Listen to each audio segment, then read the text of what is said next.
going on, guys? Good morning. Thank you for joining me on this video. So a lot of stuff has happened in the past couple days, past couple weeks. I want to tell you guys about so much, but I'm gonna try to keep it simple. This video, can't talk right now. So the first thing, I'm gonna give you just an honest physique update. I have put on some weight, and I tried to put on some weight. So adding some muscle, adding some fat as well. They kind of go hand in hand when you're trying to go up in weight. I also want to go up in strength, so all three of those kind of mix in together. So I'm going to give you an honest physique update, show you how I'm kind of looking right now. Got to clean up the room. I'm going to go on a 10-minute walk where I want to kind of talk to you guys about a little bit of kind of motivation stuff. If you guys are feeling down or some stuff has been happening in your life, this is something that I feel like everybody can take from to, you know, get through that hard time really, and just keep pushing forward in what you want to do. So we'll do that, and then finally I want to show you guys, I'm going to do a 3-part series. I know a bunch of threes, but I'm going to do a 3-part series for squatting, and I'll probably do bench and possibly deadlift as well. But we're going to do how to break 135 on bench. If you're new to the gym, if you're a beginner, or if you just haven't squatted before, you didn't really like squats, this video will be on how to break 135, and that will be in the 3rd part of the video. But for now, I'll shut up. I'll show you the physique, how it's looking right now. Looking a little pudgy from what I'm used to. We pulled bags. Literally, when we pulled bags for today, I think we pulled 6. Yeah. 6 to 7. I don't even know how me, Tom, and... I'm doing like a physique update. Yeah? Yeah. No, you're good. Shot. It'll be kind of funny.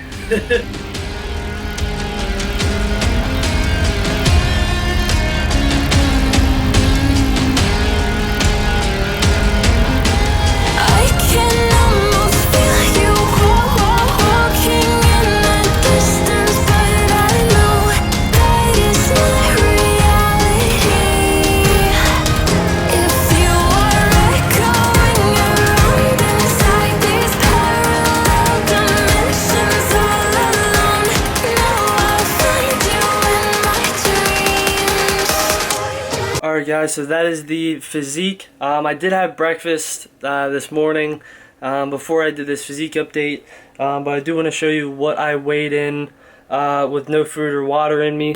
So right now I am 166.8 pounds. According to this thing, I'm overweight, but I don't see how that is. Don't worry about that. It's about what you look like, not what your BMI is. We're sitting at 14.4% body fat, which is a pretty solid place to be for muscle growth. But this is really interesting. Your BMR, what your BMR is how many calories you will burn off per day with no activity, just daily functions, breathing and whatnot. So mine is 2,500. That's why I'm, you know, eating 4,000 calories plus every day, depending on the day. I'm eating 4,000 plus. So 2,500 is shot right off the bat, just from living, breathing, walking around, making food, you know, recovering.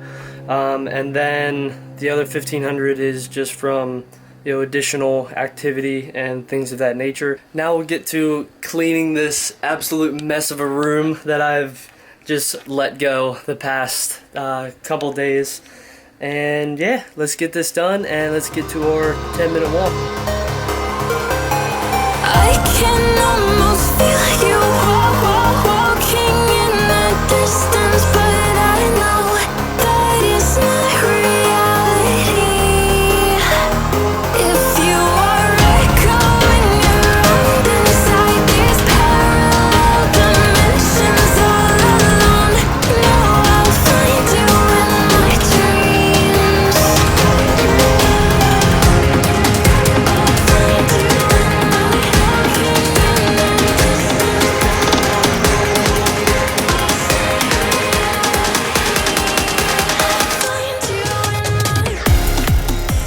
Alright guys, time for our 10-minute walk. So I kind of do these basically for the reason of keeping in shape. I don't do too much rigorous cardio at the moment.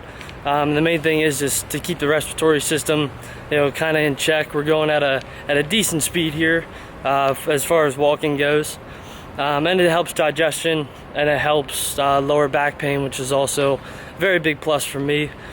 So kind of the thing I want to talk about, and I'm passing it right now, is the truck. Many of you, if you've been watching me for a while, know that truck, have seen it in many videos. You've seen it covered in ice, and among many other things. But so I know I just posted a video about me getting a new car. It's a 2012 Nissan Altima. Probably had about 95,000 miles on it when I bought it. Got a good deal on it. So I've had that for probably about 5 months here, and it actually broke down on me. So originally the truck had to go, and this all has a point, I promise. So the truck went, the fuel line's done. It's gonna cost over $1,000, so I decided to buy a car so that I could Uber on the side, Lyft on the side, make some extra money, make my investment work for me, not the other way around. So I ended up getting the car, broke down, now I'm back to the truck. But I want to tell you kind of this story because where it broke down is important.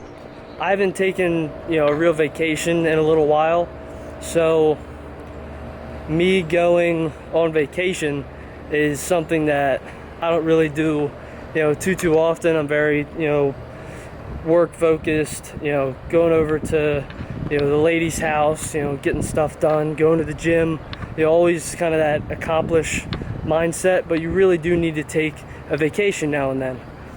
So what happened was, I was on the way. It was probably like 2.5 hour drive walk. Oh. How you doing? Good. A cute little dog here.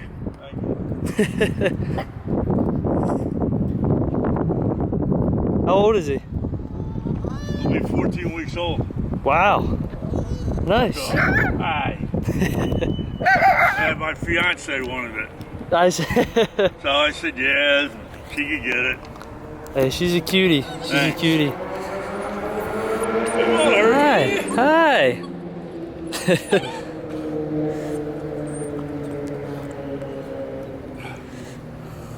Well, at least it's a cute one. Yeah. She kept bugging me, so finally I said, yeah, she could get it. All right, nice. All right, well, have a good one. Right, thanks, you too. Well, that was a super cute dog right there. So anyways, back to the story. So I'm going on vacation, and I'm like 2 hours into the drive with my girlfriend, and the car decides to break down. I'm about 25 minutes away from the destination where we're trying to go. It's a cabin. It's on a creek, so it's it's just a super tranquil, very nice, relaxing place to be. And then the car breaks down, so it's just kind of that things that happen in life.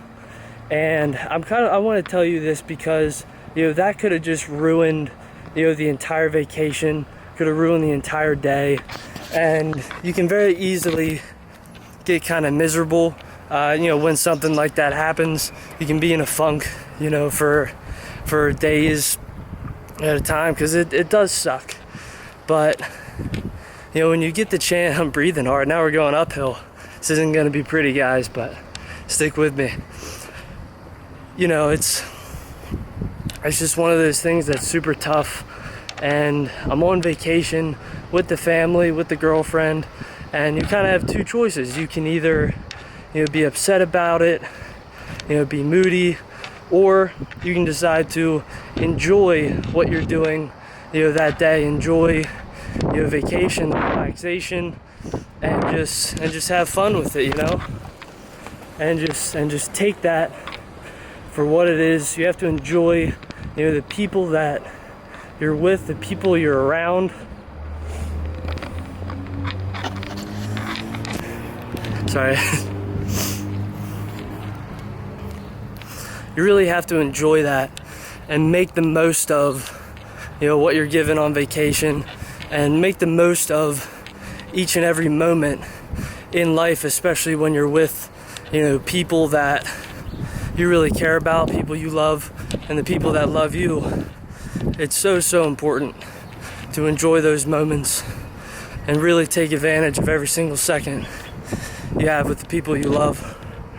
And not just that, just take advantage of every single second that you have in this life.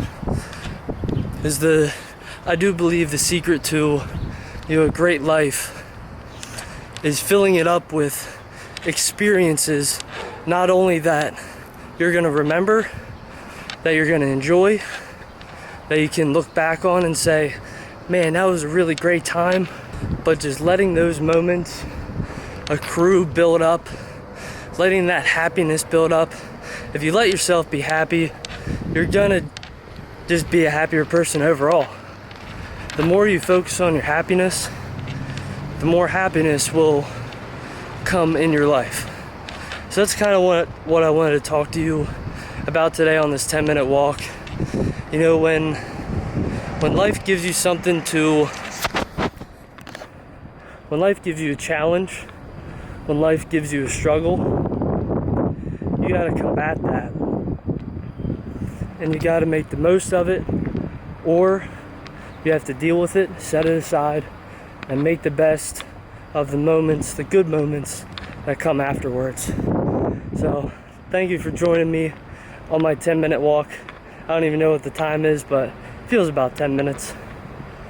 So thank you guys, and now we'll be showing you how to break 135 on your squat. What's going on, guys? So we are in the gym, and this is how to break 135 on your squats. So this is a very kind of simple video. We're not gonna go, you know, far into technique, equipment. All you need is your body, a bar, and 245 plates. Very basic setup, where to put your feet, where your knees should go, where your butt should go, how your back should be contracted, where your arms are, and going up and down the squat consistently over time. And that's what's gonna help you break 135. One of the first big things I think everybody needs to know and be aware of is that you do not need $100 expensive, you know, squat shoes. You don't need a special belt. You don't need knee sleeves. Those things are for, you know, the elite lifters who have been doing this for a long time, who have gotten their technique and their form down, and just want that little extra thing like knee sleeves to keep the knee joint warm, belt to stay extra tight and rigid in the column. But we'll talk about that in the breaking 225 and breaking 315 videos. Hopefully I'll be able to make those for you guys as well. But today, very simple, and we're gonna get it started off. And like I said, you don't need the squat shoes, you don't need the knee sleeves, and you don't even need the belt, really. All you need is the bar, yourself, and those 245 plates. All right, guys, so let's get started. So the first thing is we're gonna go from the bottom up. So many of you are probably wondering, where the heck do my feet go? And I think there's many ways to do it. The one thing I like to say is, where would you stand if you're just gonna do a vertical jump? And you can just kind of stand there and just kind of feel it out, or you can take a walk step into it. That's what I like to do the best. So I'll kind of show you guys that real quick, how I found where my feet should go for the squat. So this is how we do it. So that's kind of all it is. Take one step in, like you're about to do a vertical jump. And the reason why we do that is where your feet land is your body's natural position to where it's gonna get the most power coming from the ground up. Now you might have to tweak it a little bit, but that's gonna be a very good starting point for you. So that's where your feet are gonna go during the squat. All right, guys, so the next big thing that a lot of people talk about or want to know, or where their mistakes come in, is, okay, I got my feet, I know where they're supposed to go. Now, where is my knee supposed to go in the squat? You know, am I supposed to go just straight ahead? Am I supposed to go way out wide? Well, kind of a little bit of both. You want to go straight over your toes. But the main thing you kind of want to watch in the mirror is that your knee is going straight over your foot and maybe just a touch outside. That's going to be very dependent on each individual. The biggest thing really is, how does it feel to you? You know, if you're going straight over your toe and you're like, it doesn't feel great, and you go a little bit wider, or you move your toe out just a little bit and your knee goes out a little bit wider, your body will give you feedback on how a movement feels. So if something is feeling good, stick with it. If something is not feeling good, try to figure out what that might be. Is that a muscle tightness? Are you not doing the squat in the right way for your knee, for your hip? You know, just kind of play around, experiment a little bit. Don't get too crazy wide or too crazy narrow. Just try to find the most comfortable position for you to squat in, and that's going to give you the most amount of gain. So bottom line, if it feels good, keep on doing it. And if it doesn't, try to find a way to make it feel better. And if you guys have questions about that, comment down below and I will be happy to answer any questions. All right guys, next up we have the hips. So the hips are one of the things that people don't really think a lot about when they're doing a squat, especially when they're a beginner or kind of new to the movement, and also a lot of other leg movements. But for the squat, the thing you want to think about with the hips is you want to initiate the squat, meaning the first movement that you have once you unrack the bar and step out. The first movement you want to have is a hip hinge, where the hips are going back. You don't want to move your knees. So what the hip hinge kind of looks like is this. So you're standing here with the bar ready to go, and the first movement you do is this. You kind of see how my knees don't really bend. They're not perfectly straight, but they're not initiating the movement. I'm not going like this and then coming down. I'm going like this and then dropping into the hole. So you want to initiate it with your hips going back. That's the hip hinge. So you don't just want to kind of lean back and get off balance. You want to keep your center of gravity and come back. That's what's going to set you up to go down into the squat. That's what's going to put everything in place so that you can go down and back up smoothly. And once you get back to this position, that's when your hips come in. Now that we've covered the feet, the knees, the hips, now we're going to get into something that is a little bit more on the technique side, but it's still very, very important. We're going to talk about abs real quick. We're going to talk about squeezing the back and bar placement. Now for bar placement, there's two different places you can place the bar. You can place it on your upper traps or on your lower rear delts. Now with your upper back, you're gonna wanna keep your upper back very tight, very contracted. The bar is gonna be in your hands, and you want to put your hands in a place where you can squeeze your back. So the closer you can get in without pain, the better your squat's gonna be, the more stable it's gonna be. If you're way out here, there's a lot of room for my lat to give out, for it to not be tight and contracted. It's very loose out here. It can't hold on to the bar well. Some people have to do that because of shoulder injuries and impingements, but the closer you can get in, the more stable your squat is gonna be, and that leads into your abs and your core. You wanna take in a big, big breath before each rep. You want to take in that air, you want to brace, you want to push out on your abs. If you have a belt, you're going to push against that belt. That's what it's there for, to keep the core more stable. So we're going to do big breath in, tighten the core, press it out a little bit. Underneath the muscles that you can see, the core muscles that you can see, there's a muscle that goes underneath, and it acts almost like a barrel going around your midsection and around your spine. And what that does is it protects your lower back from stress under load. And that's the sole reason why we take in a big breath of air, we push out on the abs. It keeps everything more stable, so you can end up lifting heavier, safer, and just feel better during the squats. Try them both, see what you like.